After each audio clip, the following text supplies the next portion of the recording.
से आदरणीय प्रधानमंत्री जी का अभिवादन करने का अनुरोध करूंगी।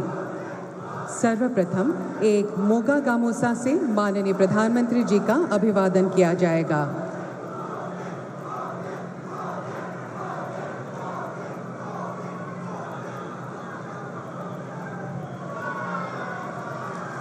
धन्यवाद। अब उन्हें पोठोरोघाट स्मारक की प्रतिकृति भेंट कर अभिवादन किया जाएगा। यह स्मारक 28 जनवरी 1894 के ऐतिहासिक किसान आंदोलन की याद दिलाता है। यह दिन कृषक शहीद दिवस के रूप में मनाया जाता है ताकि उन वीर किसानों के बलिदान को याद रख सके जिन्होंने स्वतंत्रता संग्राम में एक अहम भूमिका निभाई थी।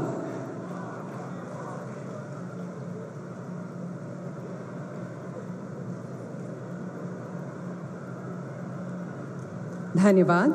अब एक जॉय ढोल प्रदान कर माननीय प्रधानमंत्री जी का अभिवादन किया जाएगा।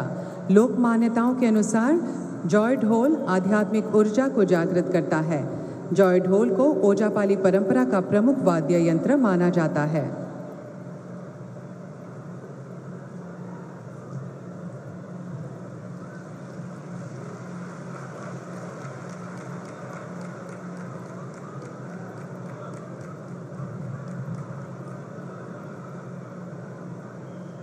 धन्यवाद।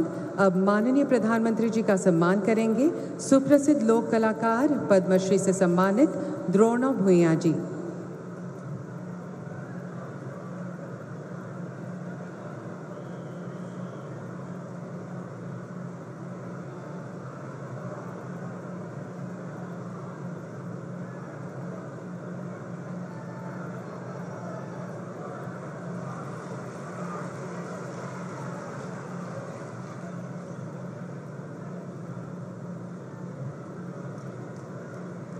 धन्यवाद। अब माननीय प्रधानमंत्री जी का अभिवादन करेंगी कुरुआ गांव पंचायत की अध्यक्षा श्रीमती भुवनेश्वरी दास जी।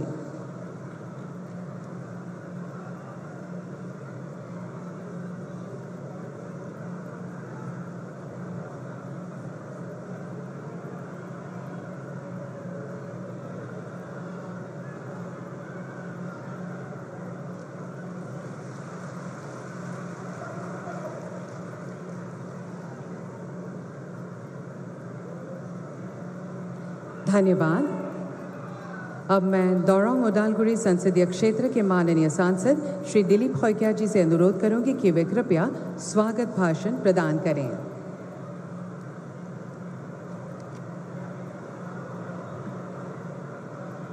भारत माता की, भारत माता की, वंदे वंदे। ভাৰতবৰ্ষৰ সৰ্বকালৰ জনপ্ৰিয় কৰ্মদক্ষ ভৱিষ্যদৰ্শী আৰু নতুন অসম নতুন ভাৰত গঢ়াৰ খনিকৰ বিকশিত ভাৰত গঢ়াৰ সূত্ৰধাৰ বিশ্বৰ সৰ্বাধিক জনপ্ৰিয় বিশ্ব নেতা শ্ৰদ্ধেয় প্ৰধানমন্ত্ৰী শ্ৰীযুত নৰেন্দ্ৰ মোদী ডাঙৰীয়াক আজিৰে দৰঙৰ এই কেইবাটাও আঁচনিৰ শুভাৰম্ভণি অনুষ্ঠানলৈ দৰং ওদালগুৰিবাসীৰ সাংসদ হিচাপে আৰু অসমৰ জনগণৰ হৈ আন্তৰিক শ্ৰদ্ধা আৰু উষ্ম আদৰণি জনাইছোঁ।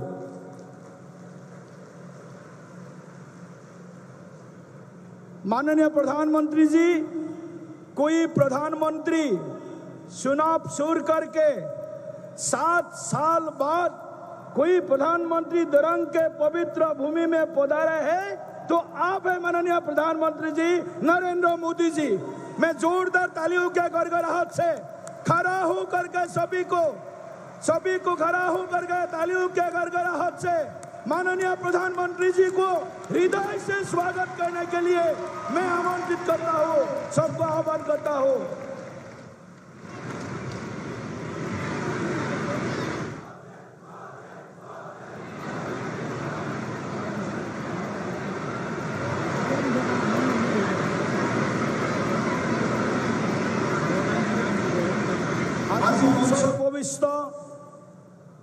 অসমৰ সৰ্বকালৰ জনপ্ৰিয় কৰ্মদক্ষ আৰু নতুন অসম নিৰ্মাণৰ খনিকৰ আমাৰ সকলোৰে প্ৰিয় নেতা ডক্টৰ হিমন্ত বিশ্ব শৰ্মা ডাঙৰীয়াক আজি আমি স্বাগতম জনাইছো। তেখেতকো আমি দৰংবাসীৰ হৈ আন্তৰিকতাৰে উষ্ম আদৰণি জনাইছো। অসমৰ প্ৰাক্তন মুখ্যমন্ত্ৰী কেন্দ্ৰীয় চৰকাৰৰ বন্দৰ জাহাজ আৰু জলপথ বিভাগৰ মাননীয় মন্ত্ৰী আমাৰ সকলোৰে প্ৰিয় নেতা শ্ৰদ্ধেয় সৰ্বানন্দ সোণোৱাল ডাঙৰীয়াকো আজি মঞ্চত আমি স্বাগতম জনাইছো। মাননীয় মন্ত্ৰী কেশৱ মহন্ত ডাঙৰীয়া, মাননীয় মন্ত্ৰী জয়ন্ত মল্ল বৰুৱা ডাঙৰীয়া, চিপাঝাৰ সমষ্টিৰ জনপ্ৰিয় বিধায়ক ডক্টৰ পৰমানন্দ ৰাজবংশী ডাঙৰীয়া, মঙলদৈ সমষ্টিৰ বিধায়ক বসন্ত দাস ডাঙৰীয়া, মঙলদৈ সমষ্টিৰ প্ৰাক্তন বিধায়ক শ্ৰদ্ধেয় গুৰুজ্যোতি দাস ডাঙৰীয়া, আপোনালোককো আজি সভালৈ স্বাগতম জনাইছো। মাননীয় প্ৰধানমন্ত্ৰী ডাঙৰীয়া, আপুনি দৰঙক বহুত দিছে, আপুনি অসমক বহুত দিছে। ৭৫ বাৰতকৈ বেছি অসম তথা উত্তৰ পূৰ্বাঞ্চল ভ্ৰমণ কৰা, অসম তথা উত্তৰ পূৰ্বাঞ্চলৰ হৈ চিন্তা কৰা, লুক ইষ্ট পলিচিক এক্ট ইষ্ট পলিচলৈ যিজনে পৰিৱৰ্তন কৰিছে সেইজনা প্ৰধানমন্ত্ৰী হৈছে শ্ৰদ্ধেয় নৰেন্দ্ৰ মোদী ডাঙৰীয়া। আজি উত্তৰ পূৰ্বাঞ্চলত শান্তি আৰু প্ৰগতিৰ যি নেতৃত্ব দিছে, অসমক আজি আমি একো নিবিচাৰাকৈ, একো নোখোজাকৈ যিখিনি আমাক দিছে তাৰ বাবে অসমবাসীয়ে কৃতজ্ঞ অসমীয়া জাতিয়ে আপোনাক আমি ধন্যবাদ আৰু কৃতজ্ঞতা জ্ঞাপন কৰিছোঁ। দৰঙে একো বিচৰা নাছিল, কিন্তু দৰঙৰ বহুদিন ধৰি অভাৱ আছিলে। দৰঙত এখন মেডিকেল কলেজ হ'ব লাগে আৰু আজি মাননীয় প্ৰধানমন্ত্ৰী ডাঙৰীয়াই দৰং মেডিকেল কলেজৰ আজি শিলান্যাস কৰিব, BSc নাৰ্ছিং কলেজৰ শিলান্যাস কৰিব, GNM কলেজৰ আজি ইয়াত শিলান্যাস কৰিব। শ্ৰদ্ধেয় প্ৰধানমন্ত্ৰী ডাঙৰীয়া, আজি আপুনি আমাৰ কুৰুৱা নাৰেংগী যিখন দলঙৰ আমি প্ৰয়োজন অনুভৱ কৰি আছিলোঁ, সেই দলংখনৰো আজি আপুনি শিলান্যাস কৰিব। গুৱাহাটী ৰিং ৰোড, যি গুৱাহাটী ৰিং ৰোড বহু দিনৰ পৰা আমাৰ সপোন হৈ আছিল, সেই সপোনকো আজি বাস্তৱ ৰূপ দিবলৈ আপুনি আমাৰ মাজত আহিছে। আমি আপোনাৰ পৰা একো নিবিচাৰোঁ।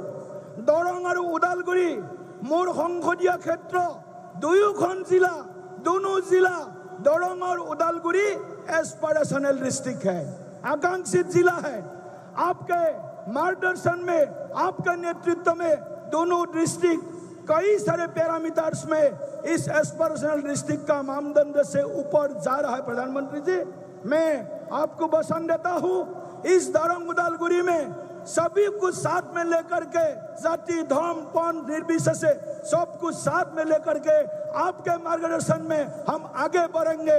और दरंग और उदालगुरी को, विशेष करके दरंग को आने वाला समय में हमारे जो मन का इच्छा है, हमारे जो सपना है, वो सपना को आप आगे में पूरा करेंगे। बहुत बहुत धन्यवाद। सभी जनता को भी मैं हृदय से प्रणाम करता हूँ। मंगलदय दरंग के सभी वरिष्ठ नागरिकों को भी मैं हृदय से प्रणाम करता हूँ। मैं मातृमंडली को भी स्वागत करता हूँ, प्रणाम करता हूँ, युवा साथियों को प्रणाम करता हूँ। बहुत बहुत धन्यवाद।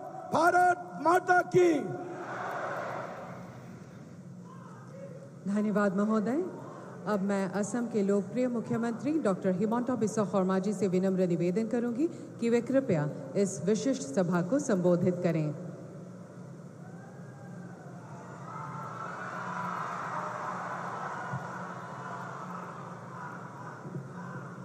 खबर केनेकुआ सकलोरे ভাল লাগিছে নে নাই? पूरा ভাল লাগিছে? তেতিয়া মোৰ লগত সকলোৱে একেলগে ক'ব, भारत माता की, भारत माता की, नरेंद्र मोदी, नरेंद्र मोदी, नरेंद्र मोदी। बहुत बहुत धन्यवाद। আজিৰ সভাত আমাৰ মাজত উপস্থিত বিশ্বৰ সকলোতকৈ জনপ্ৰিয় আৰু অসমবাসীৰ অতিকে আদৰৰ ভাৰতৰ সন্মানীয় প্ৰধানমন্ত্ৰী শ্ৰী নৰেন্দ্ৰ মোদী ডাঙৰীয়া, আমাৰ মাজত উপস্থিত কেন্দ্ৰীয় মন্ত্ৰী আমাৰ সন্মানৰ সৰ্বানন্দ সোণোৱাল ডাঙৰীয়া, ভাৰতীয় জনতা পাৰ্টিৰ সভাপতি দৰং ওদালগুৰিৰ সাংসদ দিলীপ শইকীয়া ডাঙৰীয়া, মন্ত্ৰী কেশৱ মহন্ত ডাঙৰীয়া, জয়ন্ত মল্ল বৰুৱা ডাঙৰীয়া, বসন্ত দাস ডাঙৰীয়া, ডক্টৰ পৰমানন্দ ৰাজবংশী ডাঙৰীয়া, গুৰুজ্যোতি দাস ডাঙৰীয়া, আজিৰ সভাত উপস্থিত আই মাতৃসকল, যুৱক যুৱতী, বন্ধু বান্ধৱীসকল আৰু মোৰ আদৰৰ সন্মানৰ সুধীবৃন্দ, বিকশিত অসম গঢ়াৰ বিশাল কৰ্মযজ্ঞৰ অংশ হিচাপে আজি অলপ সময়ৰ পিছতেই নতুন ভাৰতৰ খনিকৰ মাননীয় প্ৰধানমন্ত্ৰী ডাঙৰীয়াই ৬,৩০০ কোটি টকা ব্যয়েৰে আজি আমাৰ ইয়াত ৩টাকৈ আঁচনিৰ শুভ উদ্বোধন কৰিব। আজি ৰাজ্যৰ ২৪ সংখ্যক মেডিকেল কলেজ হিচাপে দৰং মেডিকেল কলেজৰ আধাৰশিলা স্থাপন কৰা হ'ব। ৫৭০ কোটি টকাৰে নিৰ্মিত হ'বলগীয়া দৰং মেডিকেল কলেজত GNM স্কুল আৰু নাৰ্ছিং কলেজো সন্নিৱিষ্ট থাকিব। ৩ বছৰৰ ভিতৰত এই মেডিকেল কলেজৰ নিৰ্মাণৰ কাম আমি সম্পূৰ্ণ কৰিম আৰু দৰং জিলাৰ ৰাইজৰ এক বহুদিনীয়া অভাৱ আমি দূৰ কৰিব পাৰিম। শ্ৰদ্ধাৰ ৰাইজ, প্ৰধানমন্ত্ৰী ডাঙৰীয়াৰ আগ্ৰহত আজি গুৱাহাটী সমগ্ৰ দক্ষিণ পূব এছিয়াৰ দুৱাৰদলিত পৰিণত হৈছে। আমাৰ গুৱাহাটী মহানগৰীয়ে আজি দৰঙক স্পৰ্শ কৰিব। দৰং আৰু গুৱাহাটী আৰু মৰিগাঁও জিলাৰ সমন্বয় সাধনেৰে গুৱাহাটী ৰিং ৰোড নিৰ্মাণ কৰা হ'ব। ৪,৫৩০ কোটি টকাৰে এই ৰিং ৰোড নিৰ্মাণ হোৱাৰ লগে লগে গুৱাহাটী মহানগৰীয়ে দৰঙক স্পৰ্শ কৰিব, মৰিগাঁওক স্পৰ্শ কৰিব আৰু আমাৰ সমগ্ৰ অঞ্চলটোত এক নতুন দিগন্ত উন্মোচিত হ'ব। এই আঁচনিৰ অংশ হিচাপে বাইহাটা চাৰিআলিৰ পৰা কুৰুৱা, চন্দ্ৰপুৰ হৈ সোণাপুৰ আৰু তাৰ লগতে কুৰুৱা আৰু নাৰেংগীৰ মাজত ৩ কিলোমিটাৰ দীঘল এখন নতুন ব্ৰহ্মপুত্ৰৰ দলঙো নিৰ্মাণ কৰা হ'ব। এই দলঙৰ বাবে আমাৰ প্ৰধানমন্ত্ৰী নৰেন্দ্ৰ মোদী ডাঙৰীয়াই ১২০০ কোটি টকাৰ অনুমোদন জনাইছে। শ্ৰদ্ধাৰ ৰাইজ, আমাৰ এই দুইটা আঁচনি ৰিং ৰোড আৰু কুৰুৱা নাৰেংগীৰ মাজৰ দলঙে আমাৰ এই গোটেই অঞ্চলটোলৈ এক নতুন অৰ্থনীতি কঢ়িয়াই আনিব। স্যাটেলাইট টাউনশ্বিপ নিৰ্মাণৰ এক নতুন সুবিধা আমাৰ মাজলৈ আহি পৰিব। শ্ৰদ্ধাৰ ৰাইজ, আজিৰ দিনটোত প্ৰধানমন্ত্ৰী ডাঙৰীয়া গোলাঘাটকে ধৰি ১৮,০০০ কোটি টকাৰ অসমক উপহাৰ দিব। আপোনালোকে মনত পেলাওক, কংগ্ৰেছৰ দিনত কেতিয়াবা একেলগে ১৮,০০০ কোটি টকা অসমক উপহাৰ দিয়া হৈছিল নেকি? কেতিয়াবা দিয়া হৈছিলে নেকি? কংগ্ৰেছে কেতিয়াবা আমাক ইমান উপহাৰ দিছিলে নেকি? আজি আমাক কোনে উপহাৰ দিছে? প্ৰধানমন্ত্ৰী নৰেন্দ্ৰ মোদী ডাঙৰীয়া আজি আমাক এটা দিনতে ১৮,০০০ কোটি টকাৰ উপহাৰ লৈ আহিছে। অকল সেয়ে নহয়, অনাগত দিনত নামৰূপত সাৰ কাৰখানা, জাগিৰোডত টাটা ছেমি কণ্ডাক্টৰ, ধুবুৰীৰ চাপৰত বৃহৎ শক্তি উৎপাদন কেন্দ্ৰকে ধৰি আমাৰ ৰাজ্যত আজি অজস্ৰ আঁচনিৰে অসমখনক প্ৰধানমন্ত্ৰী ডাঙৰীয়াই আগুৱাই লৈ যোৱাৰ বাবে প্ৰচেষ্টা কৰিছে। আমি নিশ্চিত যে অহা কিছুদিনৰ ভিতৰতে বাইহাটা চাৰিআলিৰ পৰা তেজপুৰৰ এই ৰাস্তাও আমি 4 লেনযুক্ত ৰাস্তা হিচাপে পাব পাৰিম, সেই বিশ্বাসো মোৰ মাজত আছে। মই পুনৰ এবাৰ আপোনালোকক শুভেচ্ছা জনাইছো আৰু আমি আপোনালোকক কথা দিছো যে অসমৰ বিকাশৰ বাবে, অসমৰ উন্নয়নৰ বাবে আমি প্ৰতিটো ক্ষণ, প্ৰতিটো মুহূৰ্ত আমি আপোনালোকৰ বাবে কাম কৰিম আৰু অসমখনক ভাৰতৰ এখন সৰ্বশ্ৰেষ্ঠ ৰাজ্যলৈ ৰূপান্তৰ কৰিম।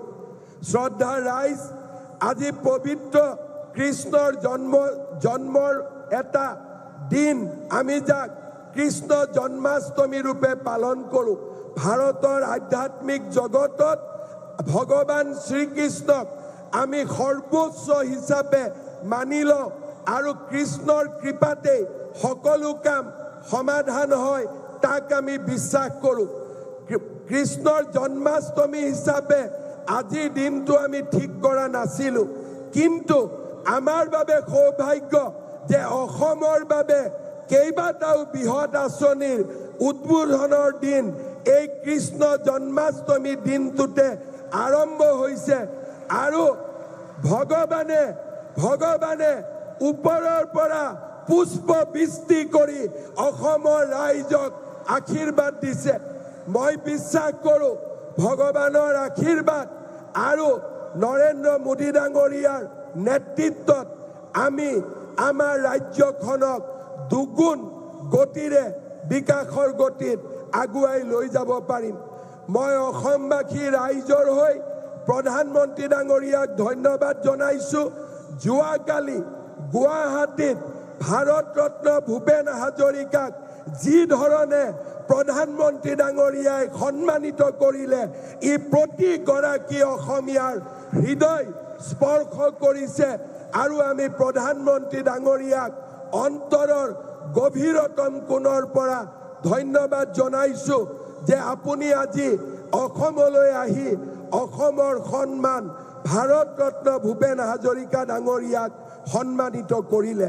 শ্ৰদ্ধা ৰাইজ, কেইদিনমান আগতে প্ৰধানমন্ত্ৰী ডাঙৰীয়াই কেবিনেটত অসমৰ বাবে ইণ্ডিয়ান ইনষ্টিটিউট অফ মেনেজমেণ্ট তাক স্বীকৃতি দিছে আৰু কেইবাটাও নতুন গুৰুত্বপূৰ্ণ আঁচনি ভাৰত চৰকাৰৰ বিবেচনাধীন হৈ আছে। মই বিশ্বাস কৰোঁ এই আটাইবোৰ আঁচনি যেতিয়া আমি ধৰাতললৈ আনিব পাৰিম, আমাৰ অসমখন ভাৰতৰ ভিতৰতে এখন বিকশিত ৰাজ্য হিচাপে মূৰ দাঙি উঠিব। সন্ত্ৰাসৰ পিছত, হিংসাৰ ৰাজনীতিৰ পিছত এটা পৰিৱেশ আজি অসমত নিৰ্মাণ হৈছে, সেয়া হৈছে বিকাশৰ পৰিৱেশ, সেয়া হৈছে উন্নয়নৰ পৰিৱেশ। এক আন্দোলন বিবৰ্জিত পৰিৱেশত আজি অসমে নতুন দিগন্তলৈ গতি কৰিছে। মই অসমৰ ৰাইজক ধন্যবাদ জনাম। যোৱা 5টা বছৰত আপোনালোকে আমাক যি ধৰণে সহযোগিতা কৰিলে, আজি তাৰ বাবে আমি এখন নতুন অসমৰ সপোন দেখিবলৈ সক্ষম হৈছোঁ। মই বিশ্বাস কৰোঁ যে আমাৰ ৰাইজৰ আশীৰ্বাদত আমি এনেকৈয়ে এটাৰ পিছত এটা নতুন নতুন আঁচনিৰে আমি ৰাজ্যখনক আগুৱাই লৈ যাব পাৰিম। আমি যেতিয়া গুৱাহাটীৰ ৰিং ৰোডৰ কথা কৈছিলোঁ, একাংশ লোকে আমাক হাঁহিছিলে। আজি ৰিং ৰোড বাস্তৱত ৰূপায়িত হ'ল। নাৰেংগী কুৰুৱাৰ দলঙৰ কথা যেতিয়া আমি কৈছিলোঁ, একাংশ লোকে আমাক ইটিকিং কৰিছিলে, কিন্তু আজি নাৰেংগী কুৰুৱাৰ দলং বাস্তৱায়িত হ'ল। গুৱাহাটী, উত্তৰ গুৱাহাটীৰ দলঙৰ কথা যেতিয়া আমাক কৈছিলোঁ, মানুহে আমাক হাঁহিছিলে, কিন্তু জানুৱাৰী মাহত মই প্ৰধানমন্ত্ৰী ডাঙৰীয়াক আমন্ত্ৰণ জনাইছোঁ গুৱাহাটী আৰু উত্তৰ গুৱাহাটীৰ দলঙৰো শুভ উদ্বোধনৰ বাবে। অৰ্থাৎ আজি অসমে নতুন দিনৰ প্ৰত্যাহ্বান গ্ৰহণ কৰিছে নতুন আশা বুকুত বান্ধি এখন নতুন অসম নিৰ্মাণৰ দিশত আগবাঢ়িছে যিসকলে আমাক বিৰোধিতা কৰে তেখেতসকলকো মই ক'ব খুজিছো অসমৰ বিকাশৰ গতিত অসমৰ উন্নয়নৰ গতিত হিমালয়ও যদি আহি সন্মুখত থিয় হয় আমি হিমালয়কো অতিক্ৰম কৰি আগবাঢ়ি যাম আৰু এখন নতুন অসম আমি নিৰ্মাণ কৰিম পুনৰ এবাৰ আজিৰ এই দৰঙৰ পবিত্ৰ মাটিৰ পৰা পবিত্ৰ ভূমিৰ পৰা মই অসমবাসী ৰাইজৰ হৈ প্ৰধানমন্ত্ৰী ডাঙৰীয়াক আকৌ এবাৰ অসম ভূমিলৈ আদৰণি জনাইছো ৰাইজক অনুৰোধ কৰিম সকলোৱে নিজৰ মোবাইলৰ বেটাৰীৰ লাইট জ্বলাই প্ৰধানমন্ত্ৰী ডাঙৰীয়াক আপোনালোকে এবাৰ স্বাগত কৰক সকলোৱে মোবাইলৰ লাইট জ্বলাই প্ৰধানমন্ত্ৰী ডাঙৰীয়াক থিয় হৈ আপোনালোকে সকলোৱে এই পবিত্ৰ ভূমিলৈ আকৌ এবাৰ স্বাগত কৰক সকলোৱে ক'ব ভাৰত মাতা কি নৰেন্দ্ৰ মোদী নৰেন্দ্ৰ মোদী নৰেন্দ্ৰ মোদী বহুত বহুত ধন্যবাদ জয় হিন্দ বন্দে মাতৰম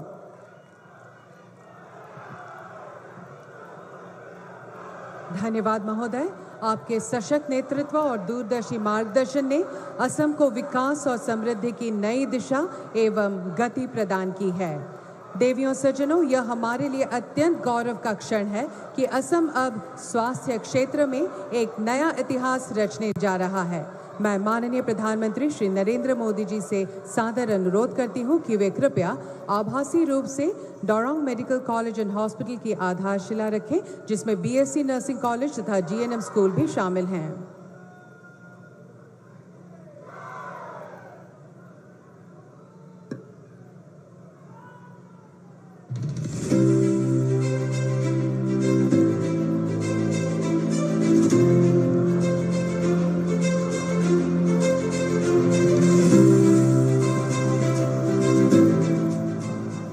धन्यवाद महोदय देवियों सज्जनों अब हम आपके समक्ष डोरोंग मेडिकल कॉलेज एंड हॉस्पिटल पर आधारित एक वृत्त चित्र प्रस्तुत करेंगे अपनी अद्भुत प्राकृतिक सुंदरता के साथ प्रधानमंत्री श्री नरेंद्र मोदी जी के विकसित भारत के सपने को साकार करता बढ़ता हुआ विकसित असम पिछले 10 वर्षों में प्रधानमंत्री श्री नरेंद्र मोदी जी के विजन और मुख्यमंत्री श्री हिमंत बिस्वा शर्मा जी के दूरदर्शी नेतृत्व में असम ने विकास की एक नई गाथा लिखी है इसी क्रम में स्वास्थ्य सेवाओं को भी सर्वोच्च प्राथमिकता दी गई है सरकार की कोशिश है कि इलाज के लंबी लंबी लाइनों से मुक्ति हो इलाज के नाम पर होने वाली दिक्कतों से मुक्ति मिले इसके लिए एक के बाद एक योजनाएं लागू की गई हैं यही वन नेशन वन हेल्थ की भावना है राज्य सरकार ने लगातार नए चिकित्सा संस्थान खोले हैं आज असम में 15 मेडिकल संस्थान और अस्पताल पहले से कार्यरत हैं जिनमें एम्स जैसे प्रतिष्ठित केंद्र भी शामिल हैं जबकि 10 से अधिक नए संस्थानों का निर्माण कार्य तेजी से जारी है আজি আমাৰ ৰাজ্যখনত প্ৰায় 24খন নতুন মেডিকেল কলেজ নিৰ্মাণৰ কামত আমি অগ্ৰসৰ হৈছো और अब इसी विकास यात्रा में एक और महत्वपूर्ण कदम उठाया गया है दरंग मेडिकल कॉलेज एवं अस्पताल सहित जीएनएम स्कूल एवं बीएससी नर्सिंग कॉलेज का निर्माण ये मेडिकल कॉलेज और अस्पताल असम का 25वां अत्याधुनिक चिकित्सा संस्थान होगा और 430 बेड्स के साथ मरीजों को उच्च गुणवत्ता वाली स्वास्थ्य सेवाएं प्रदान करेगा यह अस्पताल 7 मंजिला होगा जिसमें जनरल और इमरजेंसी आईसीयू के बेड्स प्राइवेट वार्ड और नर्सेज हॉस्टल जैसी सुविधाएं उपलब्ध होंगी आज हमारे यशस्वी प्रधानमंत्री श्री नरेंद्र मोदी जी द्वारा दरंग मेडिकल कॉलेज एवं अस्पताल सहित जीएनएम स्कूल एवं बीएससी नर्सिंग कॉलेज का शिलान्यास किया जा रहा है प्रधानमंत्री श्री नरेंद्र मोदी जी का सपना है कि देश के हर जिले में एक मेडिकल कॉलेज हो और मुख्यमंत्री श्री हिमंत बिस्वा शर्मा जी के नेतृत्व में असम भी इस लक्ष्य को साकार करने की दिशा में निरंतर आगे बढ़ रहा है। धन्यवाद। देवियों सज्जनों, क्षेत्रीय संपर्क और यातायात व्यवस्था को सुदृढ़ करने की दिशा में एक ऐतिहासिक कदम है ब्रह्मपुत्र नदी पर प्रस्तावित नारंगी कुरुआ पुल। मैं हमारे आज के मुख्य अतिथि माननीय प्रधानमंत्री महोदय से पुनः अनुरोध करूंगी कि वे आभासी रूप से ब्रह्मपुत्र नदी पर बनने वाले नारंगी कुरुआ पुल की आधारशिला रखने की कृपा करें।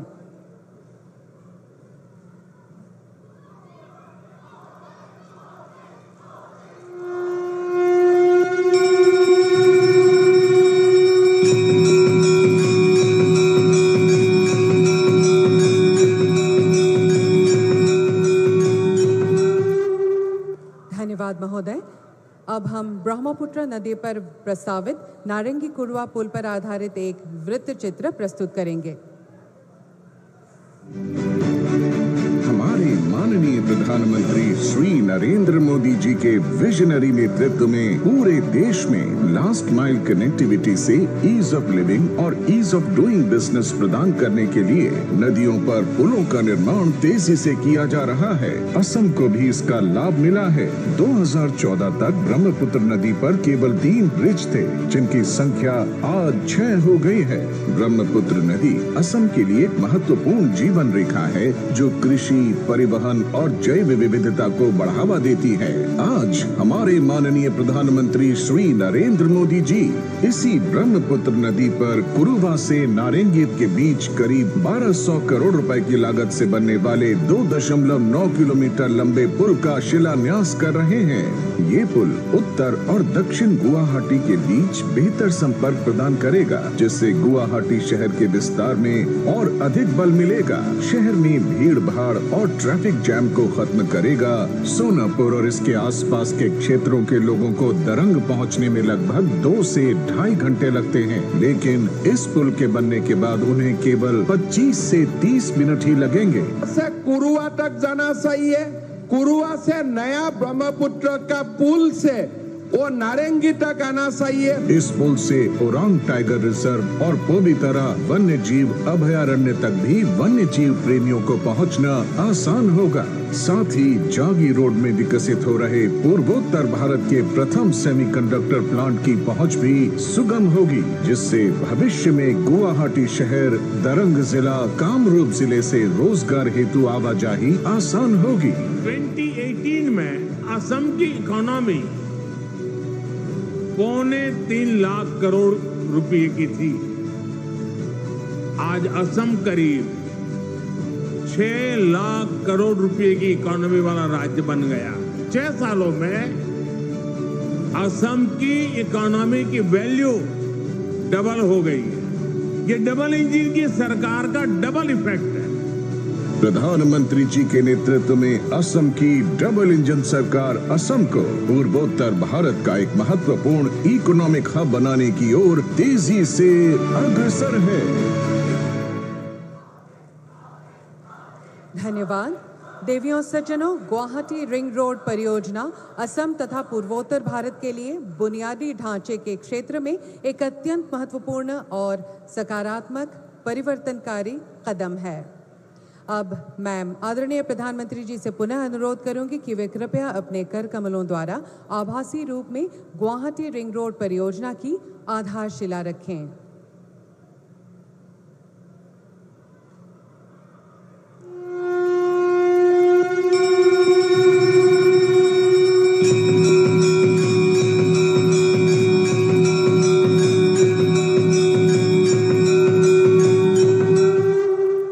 धन्यवाद महोदय। अब हम गुवाहाटी रिंग रोड परियोजना पर आधारित एक संक्षिप्त वृत्त चित्र प्रस्तुत करेंगे। हमारे माननीय प्रधानमंत्री श्री नरेंद्र मोदी जी के गतिशील नेतृत्व में देश के राष्ट्रीय राजमार्ग नेटवर्क में अभूतपूर्व वृद्धि हुई है, जिसने देश की तस्वीर ही बदल दी है। असम और पूरे पूर्वोत्तर राज्यों को भी इसका लाभ मिला है। 2014 तक यहाँ सिर्फ 10,000 किलोमीटर नेशनल हाईवे हुआ करते थे। पिछले 10 वर्षों में ही हमने 6,000 किलोमीटर के नए नेशनल हाईवे बनाए हैं। आज माननीय प्रधानमंत्री जी 4,530 करोड़ रुपए की लागत की गुवाहाटी रिंग रोड परियोजना का शिलान्यास कर रहे हैं, जिसकी कुल लंबाई 118.53 किलोमीटर है। मेरा बहुत दिन से सपना है कि गुवाहाटी का रिंग रोड बने, मतलब जो 6 लेन हाईवे आज खानापारा से जालुकबाड़ी तक हो रहा है वो बाईहाटा सारियाली होना चाहिए, वहां से कुरुआ तक जाना चाहिए।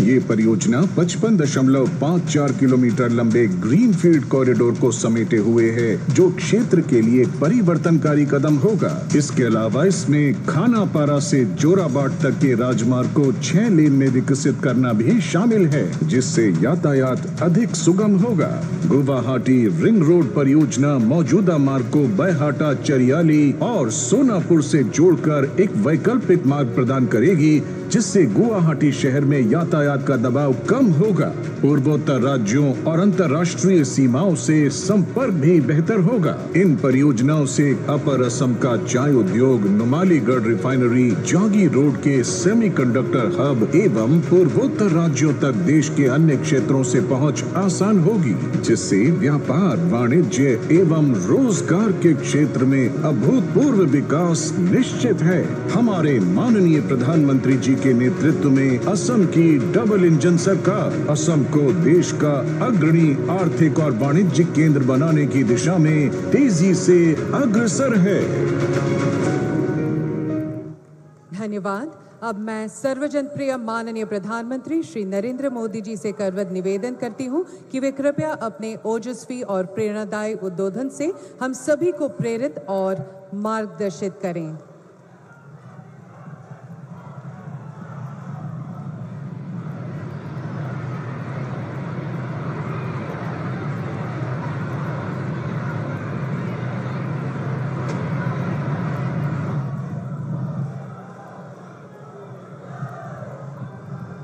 भारत माता की, भारत माता की, भारत माता की। असम के लोकप्रिय मुख्यमंत्री हिमंता बिस्वा शर्मा जी, केंद्रीय मंत्रिमंडल के मेरे सहयोगी श्री सर्बानंद सोनोवाल जी, असम सरकार के सभी मंत्रीगण, सांसद और विधायकगण, अन्य जनप्रतिनिधि और लगातार बारिश के बावजूद भी इतनी बड़ी तादाद में आप सब आशीर्वाद देने आए, ऐसे मेरे प्यारे भाइयों बहनों, नमस्कार।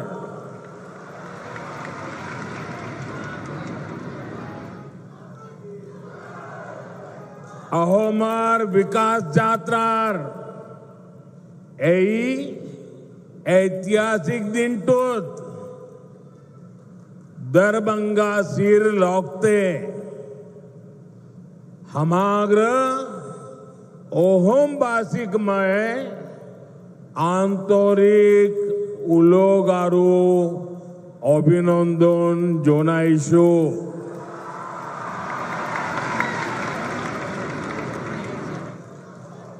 साथियों, ऑपरेशन सिंदूर के बाद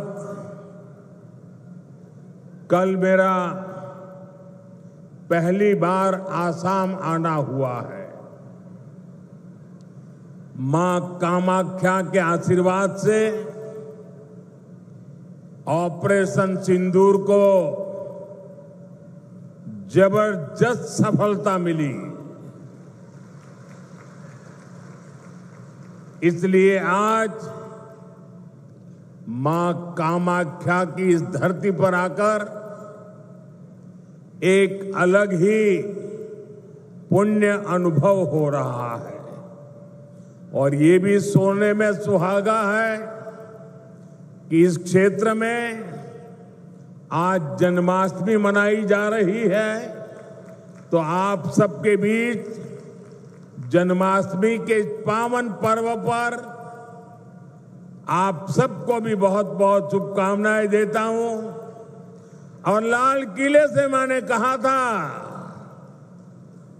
चक्रधारी मोहन को याद किया था, श्री कृष्ण को याद किया था और मैंने भविष्य की सुरक्षा नीति में एक सुदर्शन चक्र की कल्पना को लोगों के सामने रखा है।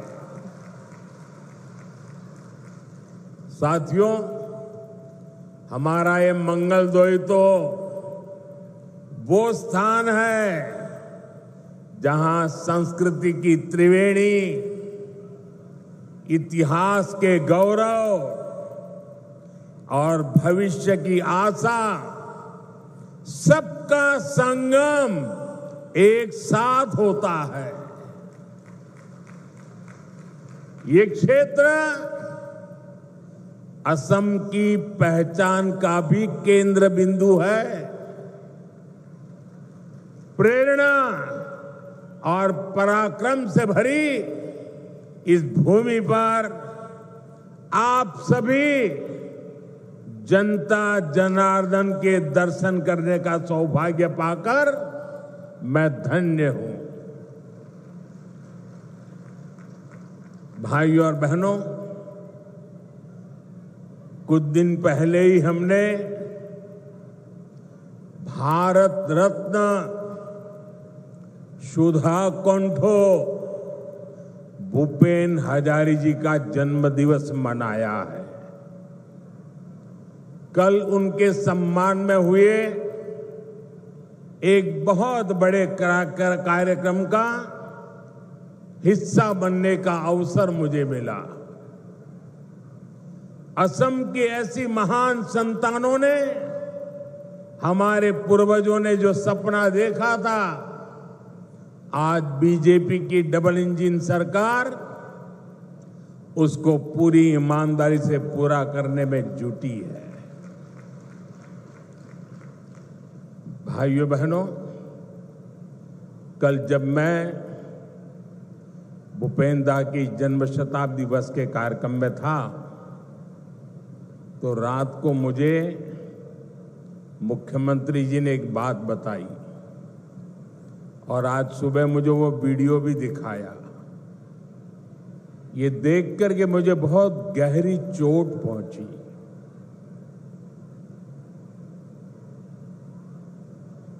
कांग्रेस पार्टी के अध्यक्ष का बयान उन्होंने मुझे दिखाया।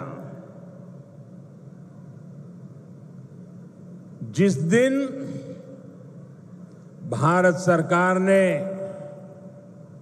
इस देश के महान सपूत असम के गौरव भूपेन दा हजारिका जी को भारत रत्न दिया, उस दिन कांग्रेस पार्टी के अध्यक्ष ने बयान दिया था। उस समय मेरे ध्यान में नहीं आया था, आज मुझे वो दिखाया गया। कांग्रेस पार्टी के अध्यक्ष ने कहा था कि मोदी नाचने गाने वालों को भारत रत्न दे रहा है। साथियों, 1962 में चाइना के साथ जो जंग हुआ, उसके बाद पंडित नेहरू ने जो कहा था वो घाव नॉर्थ ईस्ट के लोगों के वो घाव आज भी नहीं भरे हैं और उस घाव पर कांग्रेस की वर्तमान पीढ़ी भी नमक छिड़कने के काम कर रही है। मैं आमतौर पर मुझे कितने ही गालियां दे, मैं तो भगवान शिव का भक्त हूं, सारा जहर निगल देता हूं।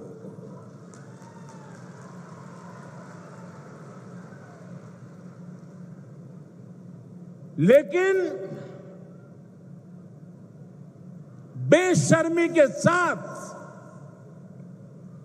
जब किसी और का अपमान होता है तो मुझसे रहा नहीं जाता है। आप मुझे बताइए, भूपेंद्र को भारत रत्न देने का मेरा निर्णय सही है कि नहीं है? पूरी ताकत से बताइए, सही है कि नहीं है? भूपेंद्र को भारत रत्न दिया, उसका कांग्रेस ने मखौल उड़ाया, वो गलत किया कि नहीं किया? असम के बेटे का, भारत के सपूत का कांग्रेस ऐसे अपमान करती है, बहुत दर्द होता है। साथियों, मैं जानता हूं इनकी पूरी इकोसिस्टम आज टूट पड़ेगी मुझ पर कि मोदी फिर से रोना रोने लगा। मेरे लिए तो जनता जनार्दन ही मेरा भगवान है और मेरे भगवान के पास जाकर के मेरे आत्मा की आवाज वहां नहीं निकलेगी तो कहां निकलेगी? यही मेरे मालिक है, यही मेरे पूजनीय है, यही मेरा रिमोट कंट्रोल है। मेरा और कोई रिमोट कंट्रोल नहीं है, 140 करोड़ देशवासी मेरा रिमोट कंट्रोल है। और इनका तो अहंकार इतना है कि नामदार जब कामदार की पिटाई करते हैं और दर्द के कारण अगर कामदार के मुंह से दर्द की आवाज निकल जाए तो उस पर ज्यादा जुल्म करते हैं कि तुम्हें रोने का भी अधिकार नहीं है, तुम नामदार के सामने कामदार होकर के कैसे रो सकते हो? ऐसा अहंकार सार्वजनिक जीवन में शोभा नहीं देता है। असम के लोगों ने,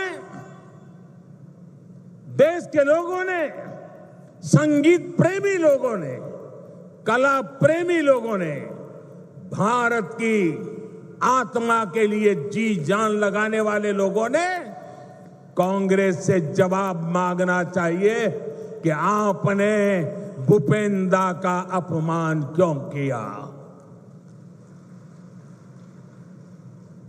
भाइयों बहनों, असम की सांस्कृतिक विरासत का सम्मान, संरक्षण और असम का तेज विकास ये डबल इंजन सरकार की प्राथमिकता रही है। जरा एसपी जी के लोग, कोई भाई वो चित्र बना के लाए हैं, वो शायद देना चाहते हैं। जो चित्र बना के लाए हैं उनसे मेरी प्रार्थना है कि आप पीछे अपना नाम पता लिख लीजिए, मैं जरूर आपको चिट्ठी लिखूंगा। बहुत सुंदर तस्वीर आपने मेरी मां की तस्वीर भी बनाई है। असम का ये प्यार मैं कभी भूल नहीं सकता हूं। वो एक नौजवान कब से एक गमोछा लेकर के खड़ा है, वो भी ले लीजिए। मेरे लिए तो ये जन्माष्टमी का प्रसाद है। आसाम की कोई गरीब माँ ने ये गमोसा बनाया होगा। बहुत बहुत धन्यवाद भैया आपके इस प्रसाद के लिए। मैं आपका बहुत आभारी हूं। मुझे मिल जाएगा, दे दीजिए भैया, मिल जाएगा। मैं बहुत आभारी हूं आपका। एक और भी ले लीजिए, शायद वो हेमंता को देना चाहता है, हेमंता को देना चाहता है।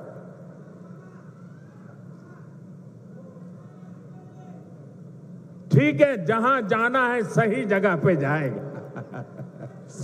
बहुत आपका प्यार के लिए धन्यवाद नौजवान।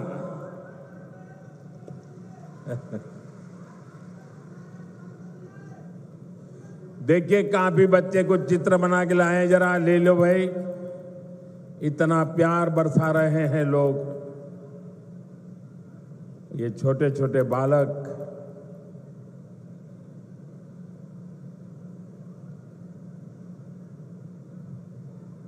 ऐसा सौभाग्य कहां मिलता है भाई। थैंक यू दोस्त, थैंक यू भैया, थैंक यू। आप दोनों भाई हैं क्या? नहीं, वाह। तो दोनों काली टी शर्ट पहन के आए हैं। लेकिन बहुत बहुत धन्यवाद दोस्तों। साथियों, सरकार और असम वासियों के साझा प्रयासों से आज असम देश और दुनिया में धूम मचा रहा है। देखिए भाई, ये बेटी कुछ लेके आई है, ले लीजिए। बेटी को तो बिल्कुल निराश नहीं कर सकते। थैंक यू बेटा। बेटे, अपना नाम लिखा है पीछे? अगर नाम लिखा है तो मैं चिट्ठी लिखूंगा। अपना नाम पता लिख दो बेटा।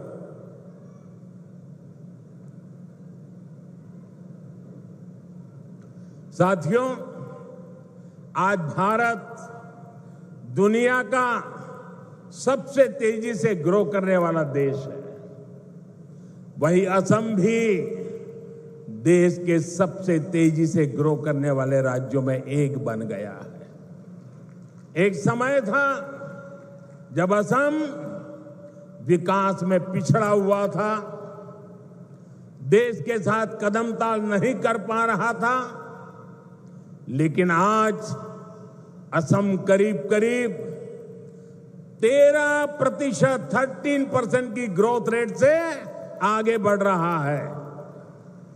बेटा, बहुत बहुत धन्यवाद। साथियों, 30% ग्रोथ, 13% ग्रोथ, ये बहुत बड़ी अचीवमेंट है। ये आपकी अचीवमेंट है। हो जाए ताली आज आपके नाम पर। हमारे नाम पर तो आप बहुत तालियां बजाते हैं। मैं आज आपके पसीने पर ताली बजाना चाहता हूं।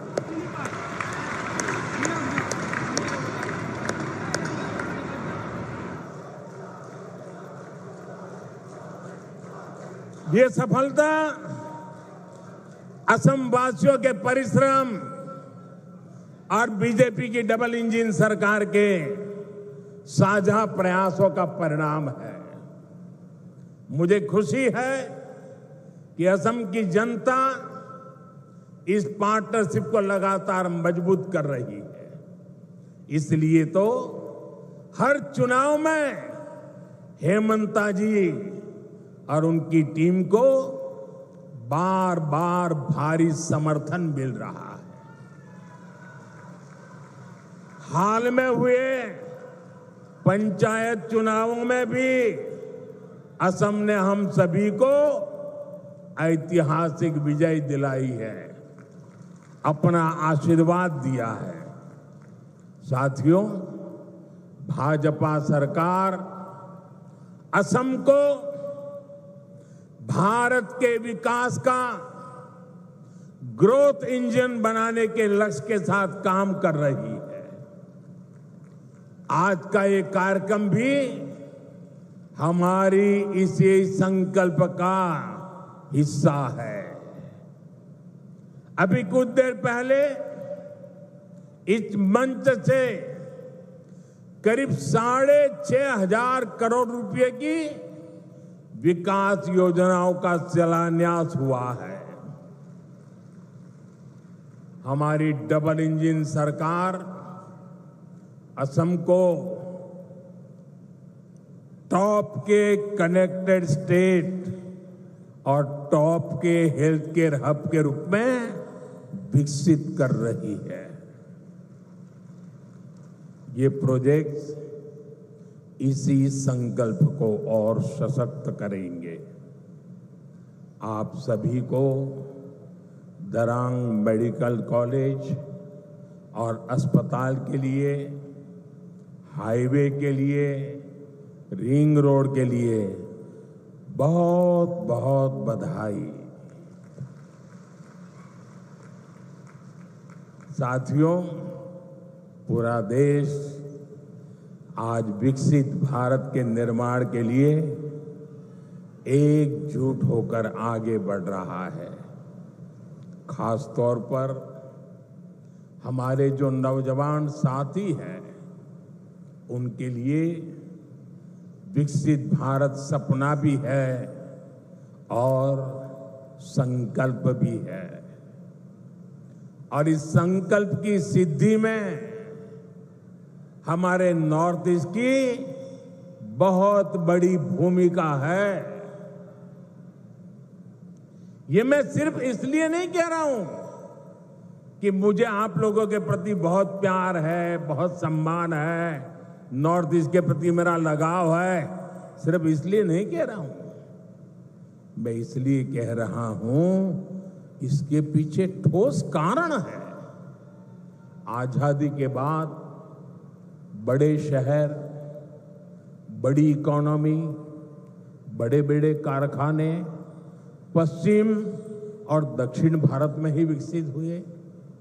इस दौरान पूर्वी भारत का बहुत बड़ा इलाका, बहुत बड़ी आबादी विकास की दौड़ में पीछे रह गई। अब भाजपा सरकार इस स्थिति को बदल रही है। 21वीं सदी के 25 साल बीत चुके हैं। जिस 21वीं सदी के हम गीत गाते रहे ना, कांग्रेस के जमाने से सुन रहे थे 21वीं सदी आ रही है, 21वीं सदी आ रही है। आकर के भी 1/4 समय तो पूरा हो गया। अब 21वीं सदी का ये अगला हिस्सा ईस्ट का है, नॉर्थ ईस्ट का है। अब आपका टाइम आया है। असम का, नॉर्थ ईस्ट का समय आया है। आपका समय आया है। मेरे नौजवानों, अब समय आपकी मुट्ठी में है। भाई एक और बच्चा कुछ लेके आ गया, ले लीजिए भाई।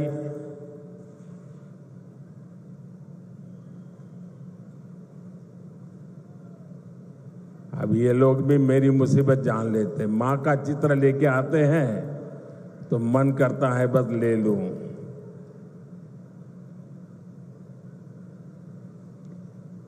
दे दो बेटे, ये मेरे साथी हैं। पीछे अपना नाम पता लिख लेना, मैं कलेक्ट कर लूंगा इसको, आपको चिट्ठी लिखूंगा।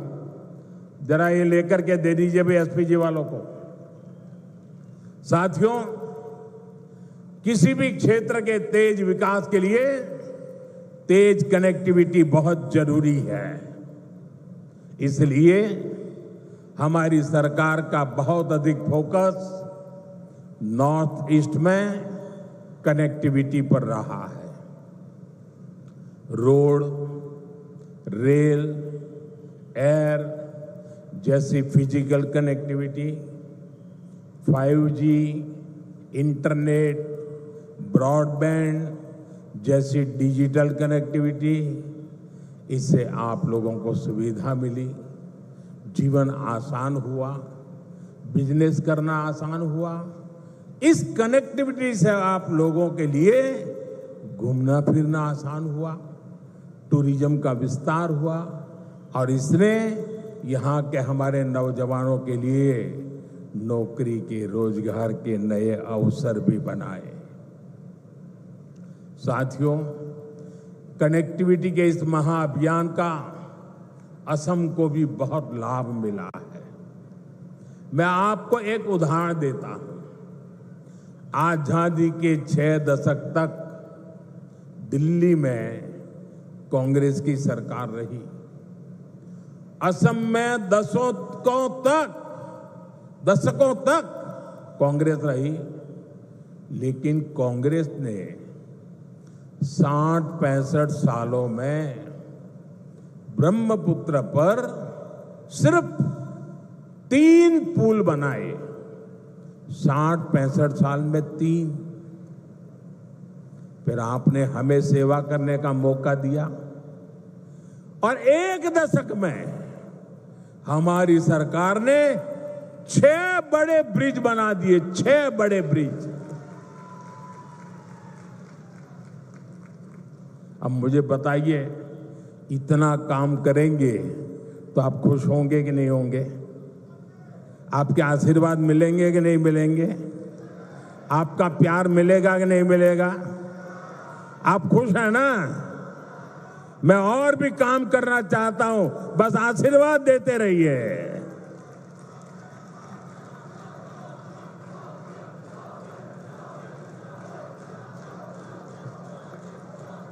आज भी कुरवा नारंगी ब्रिज का शिलान्यास हुआ है। इस ब्रिज से गुवाहाटी और दरांग के बीच की दूरी कुछ ही मिनट की हो जाएगी। इससे आम लोगों के समय और पैसे की बचत होगी, ट्रांसपोर्टेशन सस्ता होगा, टाइम कम लगेगा, ट्रैफिक की परेशानियां कम होगी और इसके कारण कीमतें भी कम होती है।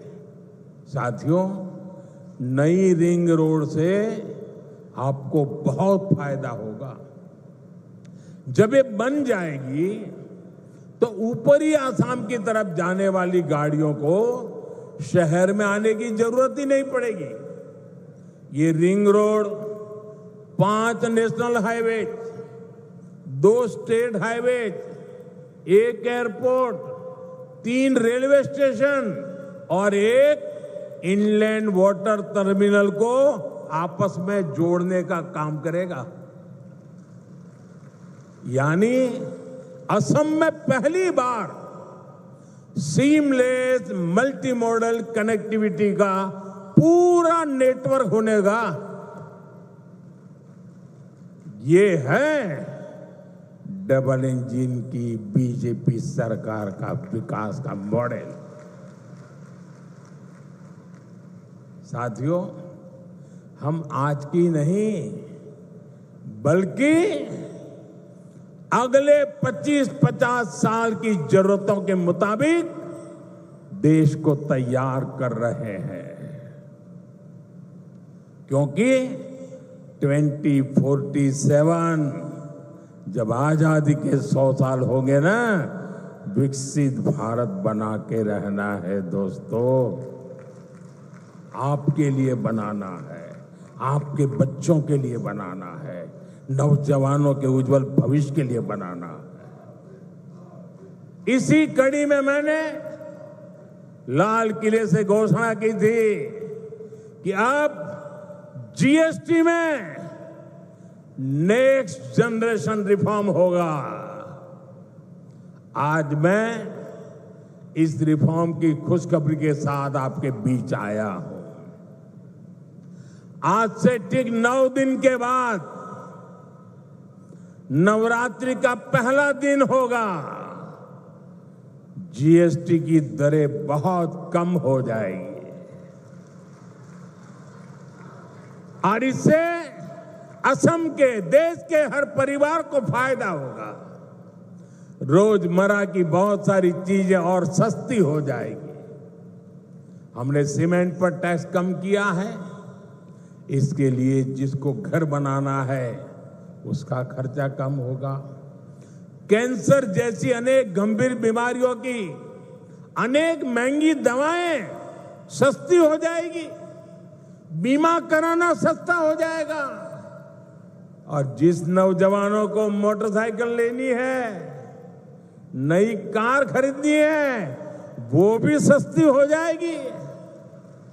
आजकल आप देखते होंगे मोटर कंपनियों में ऐसी होड़ मची है,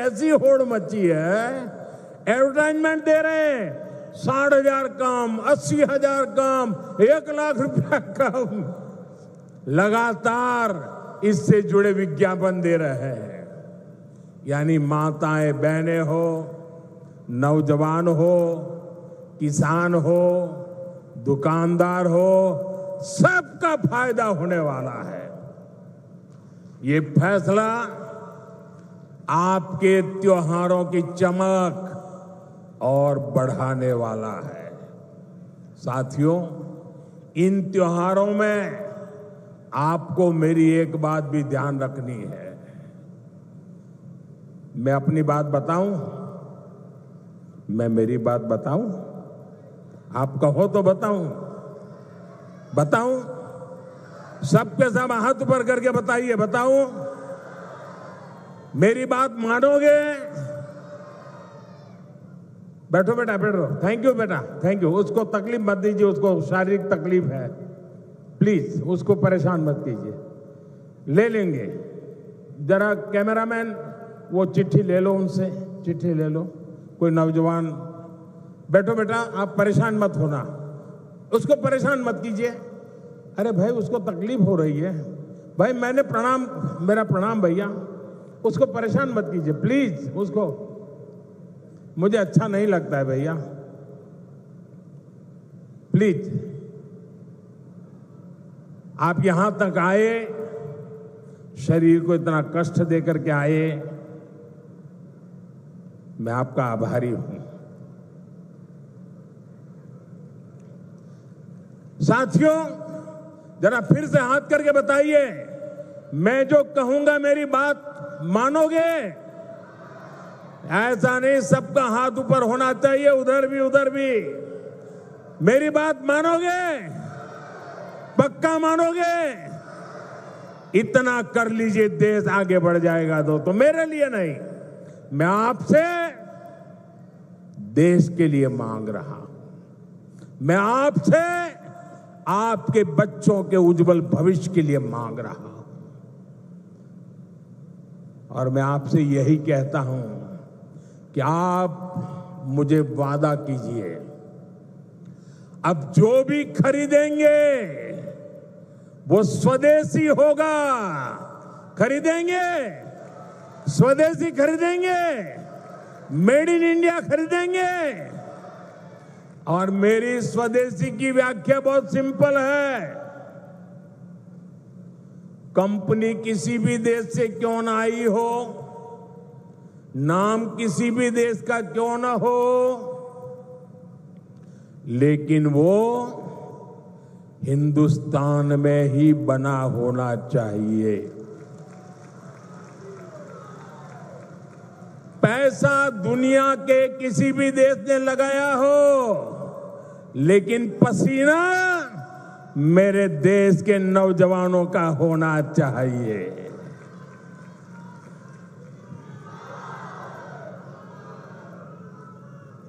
उस जो भी मेड इन इंडिया होगा, उसमें मेरे भारत की मिट्टी की महक होनी चाहिए। ऐसा सामान खरीदेंगे ना? खरीदेंगे ना? जरा हाथ ऊपर करके बताइए, खरीदेंगे रे? सबके साथ जोर से बताइए, खरीदेंगे? जोर से बताइए, खरीदेंगे? किसी को गिफ्ट देना है तो स्वदेशी देंगे। और जो दुकानदार माल बेचता है, मैं उसको कहना चाहता हूं, दुकान पे बोर्ड लगाइए। लगाएंगे? अपने गांव की हर दुकान पे बोर्ड लगाएंगे। उस पर बोर्ड लगाइए, गर्व से कहो ये स्वदेशी है। गर्व से कहो ये स्वदेशी है। देखिए, स्वदेशी की ताकत मैं बताता हूं। करीब 50 साल पहले की बात है। मैं कन्याकुमारी में कुछ समय के लिए वहां रहता था और ये गमोथा कितने ही सालों से मेरे साथ होता है। मेरी बैग में भी 3-4 होते ही होते हैं। तो ऐसे ही मैं कन्याकुमारी में एक गमोछा ऐसे लगा के घूम रहा था, तो दूर से कुछ लोग दौड़ के आए और मुझे नमस्ते करके पकड़ा। बोले, आप आसाम से हैं? मैंने कहा, नहीं, मैं तो गुजरात से हूं। नहीं, बोले, गमोछा देखा ना, इसलिए आपको हमने पकड़ा। ये ताकत होती है मिट्टी की, स्वदेशी की ये ताकत होती है। कोई पहचान नहीं थी, लेकिन आसाम के लोगों का उस दिन मुझ पर इतना प्यार उमड़ गया क्योंकि मेरे गले में गमोछा था। दोस्तों, ये ताकत होती है। और इसलिए मैं कहता हूं, आप मुझे वादा करिए, हम स्वदेशी खरीदेंगे।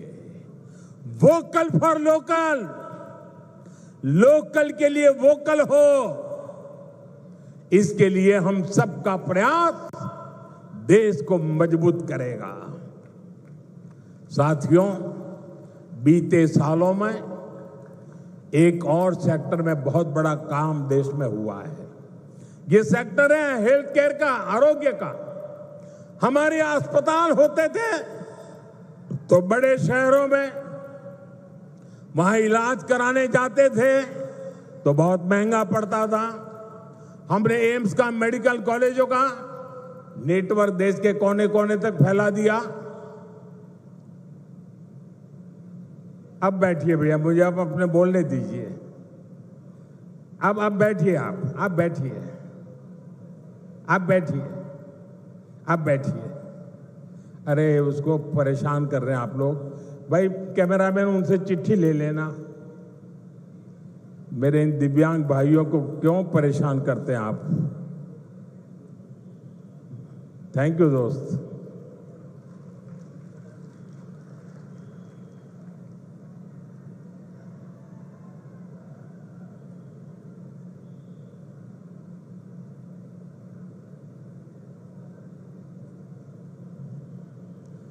यहां असम में तो विशेष तौर पर कैंसर के हॉस्पिटल भी बनाए गए। बीते 11 वर्षों के दौरान भारत में मेडिकल कॉलेजों की संख्या 2 गुनी हो गई है। यानी आजादी के 60-65 सालों में जितने मेडिकल कॉलेज बने, उतने हमने बीते 11 वर्षों में बनाए हैं। बताइए, 60-70 साल में जो काम हुआ है ना, वो हमने 10-11 साल में कर दिया है। दोस्तों, यहां असम में भी 2014 से पहले सिर्फ 6 मेडिकल कॉलेज थे। अब जब दरांग में मेडिकल कॉलेज भी बनकर तैयार हो जाएगा तो यहां 24 मेडिकल हो जाएंगे, मेडिकल कॉलेज हो जाएंगे। आपको भी पता है, जब मेडिकल कॉलेज बनता है तो इलाज की बेहतर व्यवस्था बनने के साथ ही ज्यादा से ज्यादा नौजवानों को डॉक्टर बनने का भी अवसर मिलता है। पहले मेडिकल सीटों की कमी की वजह से बहुत बड़ी संख्या में हमारे युवा डॉक्टर नहीं बन पाते थे। बीते 11 साल में देश में मेडिकल सीटों की संख्या 2 गुने से ज्यादा हो गई है। इतना ही नहीं, हमने एक और लक्ष्य रखा है। आने वाले 4-5 सालों में हम मेडिकल की 1 लाख नई सीटें जोड़ने जा रहे हैं। 1 लाख नई सीटें, 1 लाख नौजवानों को डॉक्टर बनाएंगे। साथियों, ये हम ऐसे काम करते हैं। अगर इस देश में 3 करोड़ लखपति दादे बनाने का काम करते हैं तो 1 लाख नए डॉक्टर बनाने का भी काम करते हैं। साथियों, असम देशभक्तों की भूमि है। विदेशी आक्रांताओं से देश की रक्षा हो या फिर आजादी की लड़ाई में बलिदान हो, असम की भूमिका बहुत बड़ी है। पथरू घाट का किसान सत्याग्रह देश भला कैसे भूल सकता है। वो ऐतिहासिक स्थान यहां से ज्यादा दूर नहीं है। आज जब मैं बलिदानियों की ऐसी पावन भूमि पर खड़ा हूं तो कांग्रेस की एक और करतूत से पर्दा फटाना जरूरी है। कांग्रेस अपनी राजनीति के लिए हर ऐसे व्यक्ति, हर ऐसे विचार के साथ खड़ी होती है जो भारत विरोधी हो। अभी ऑपरेशन सिंदूर के दौरान भी हमने यही देखा। जब कांग्रेस सत्ता में थी तो पूरा देश आतंक से लहूलुहान होता था, कांग्रेस चुपचाप खड़ी रहती थी। आज हमारी सेना ऑपरेशन सिंदूर करती है, पाकिस्तान के कोने कोने में आतंक के आकाओं को उखाड़ फेंकती है, लेकिन कांग्रेस देश की सेना के बजाय पाकिस्तान की सेना के साथ खड़ी हो जाती है। कांग्रेस के लोग हमारी सेना के बजाय आतंकियों को पालने वालों के एजेंडे को आगे बढ़ाते हैं। पाकिस्तान का झूठ कांग्रेस का एजेंडा बन जाता है। इसलिए आपको कांग्रेस से हमेशा सतर्क रहना है। साथियों, कांग्रेस के लिए अपने वोट बैंक का हित ही सबसे बड़ा है। कांग्रेस देश हित की कभी परवाह नहीं करती। आज कांग्रेस देश विरोधियों की, घुसपैठियों की भी बहुत बड़ी रक्षक बन चुकी है। कांग्रेस जब सत्ता में थी तो घुसपैठ को बढ़ावा देती थी। आज कांग्रेस चाहती है कि इस घुसपैठिए हमेशा के लिए भारत में ही बस जाए और भारत का भविष्य घुसपैठिए तय करे। एक समय में मंगलदोई ने असम की पहचान बचाने के लिए अवैध घुसपैठ के खिलाफ बहुत बड़ा आंदोलन देखा है, लेकिन पहले की कांग्रेस सरकार ने आप लोगों को इसकी भी सजा दी है, आपसे इसका बदला लिया है। कांग्रेस ने यहां जमीन पर अवैध कब्जे होने दिए, हमारे आस्था के स्थानों पर हमारे किसानों के, आदिवासियों के हक की जमीन पर डाका डाला। बीजेपी एनडीए सरकार बनने के बाद अब उन स्थितियों को बदला जा रहा है। यहां के अवैध कब्जों को हटाया जा रहा है। हेमंता जी के नेतृत्व में असम में लाखों बीघा जमीन घुसपैठियों से मुक्त की जा चुकी है। दरांग जिले में भी बहुत बड़ी जमीन से कब्जा हटाया गया है। यहां गोरूखुंटी इलाके में कांग्रेस के समय घुसपैठियों का कब्जा था। आज वो जमीन वापस ले जा चुकी है। अब वहां किसानों के लिए गोरूखुंटी कृषि परियोजना चल रही है। वहां के नौजवान अब कृषि सैनिक बनकर खेती कर रहे हैं। सरसों, मक्का, उड़द, तिल, कद्दू सब कुछ वही उग रहा है। यानी जो जमीन कभी घुसपैठियों के कब्जे में थी, आज वही जमीन असम के कृषि विकास का नया केंद्र बन गई है।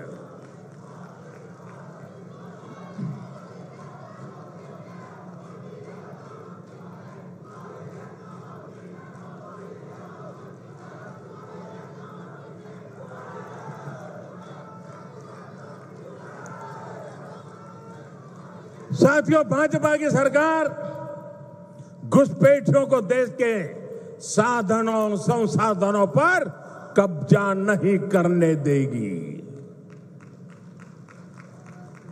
भारत के किसानों, भारत के नौजवानों, हमारे आदिवासियों का हक हम किसी को नहीं छीनने देंगे। ये घुसपैठिए हमारी माताओं, बहनों, बेटियों के साथ अत्याचार करते हैं, ये नहीं होने दिया जाएगा। घुसपैठियों के माध्यम से बॉर्डर के इलाकों में डेमोग्राफी बदलने की साजिशें चल रही है। ये राष्ट्रीय सुरक्षा के लिए बहुत बड़ा खतरा है। इसलिए अब देश में एक डेमोग्राफी मिशन शुरू किया जा रहा है। भाजपा का लक्ष्य है घुसपैठियों से देश को बचाएंगे, घुसपैठियों से देश को मुक्ति दिलाएंगे। और मैं उन राजनेताओं को भी कहना चाहता हूं, आप जो चुनौती लेकर के मैदान में आए ना, मैं सुना तान करके उस चुनौती को स्वीकार करता हूं। और लिख लो, मैं देखता हूं घुसपैठियों को बचाने में तुम कितनी ताकत लगाते हो और घुसपैठियों को हटाने में हम कैसे अपना जीवन लगा देते हैं। हो जाए मुकाबला। घुसपैठियों को बचाने के लिए निकले हुए लोगों को भुगतना पड़ेगा। मेरे शब्द सुन के रखो, ये देश उनको माफ नहीं करेगा। साथियों, असम की विरासत को बचाना, असम का तेज विकास करना, इसके लिए हमें मिलकर काम करना है। हमें असम को, नॉर्थ ईस्ट को विकसित भारत का ग्रोथ इंजन बनाना है। एक बार फिर विकास परियोजनाओं के लिए आप सभी को मैं शुभकामनाएं देता हूं। मेरे साथ बोलिए, भारत माता की। दोनों हाथ ऊपर करके पूरी ताकत से निकालनी चाहिए आवाज। भारत माता की, भारत माता की, भारत माता की, भारत माता की, भारत माता की। बहुत बहुत धन्यवाद। महोदय, आपके अमूल्य वक्तव्य के लिए हम हृदय से धन्यवाद एवं आभार प्रकट करते हैं।